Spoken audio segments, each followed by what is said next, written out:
நடக்காதது நடக்கும், செய்யாதது செய்வார், பெற்றுக்கொள்ளாததை பெற்றுக்கொள்ள உதவி செய்வார். ஹல்லேலூயா.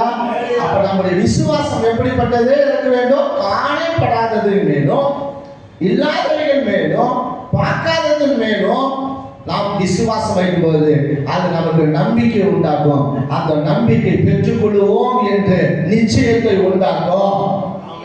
எத்தனை பேர் விசுவாசிக்கிறீங்க?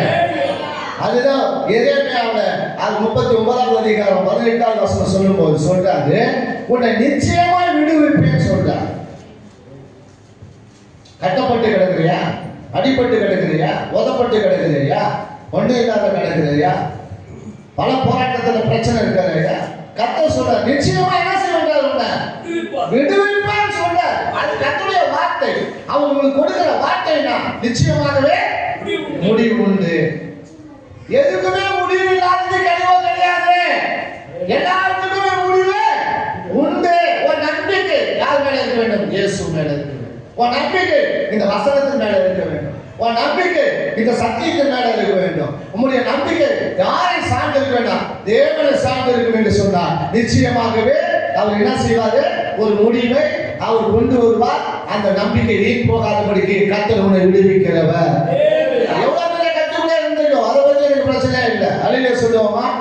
இயேசு கிறிஸ்துவின் கட்டுகள் என்று ஒன்று என்ன செய்வாரு? விடுதலையாக்குவார். வாசிக்கலாம் எரேமியா 39:18. உன்னை நிச்சயமாக விடுவிப்பேன், நீ பட்டயத்துக்கு இரையாவதில்லை, பிசாசுக்கு நீ இரையாவது இல்லவே இல்லை. நீ இரையாக மாட்ட. பிசாசு ஒண்ணு செய்ய முடியாது. அல்லேலூயா சொல்லுவோமா? அதான் சொல்றாரு, நீ பட்டயத்துக்கு இரையாவதில்லை, நீ என்னை நம்பினபடியால் உன் பிராணன் உனக்கு கிடைத்த கொள்ளை பொருளை போல இருக்கிறது என்று கர்த்தர் சொல்லுகிறார். அல்லேலூயா சொல்லுவோமா? அப்ப உன் பிராணனை கர்த்தர் என்ன செய்கிறாரா? கொள்ளை பொருளை கொடுக்கிறார்.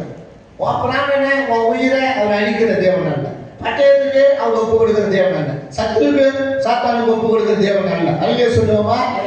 அப்ப ஒருவேளை சாத்தானுக்கு ஒப்பு கொடுக்கப்பட்டு சாத்தான் உன்னை பயங்கரமா தொல்லை உண்டாக்கி கொண்டு அது ஒரு இச்சை. யாருடைய இச்சை? அது இச்சையினால வருகிறது, உன் விருப்பத்தினால வருகிறது.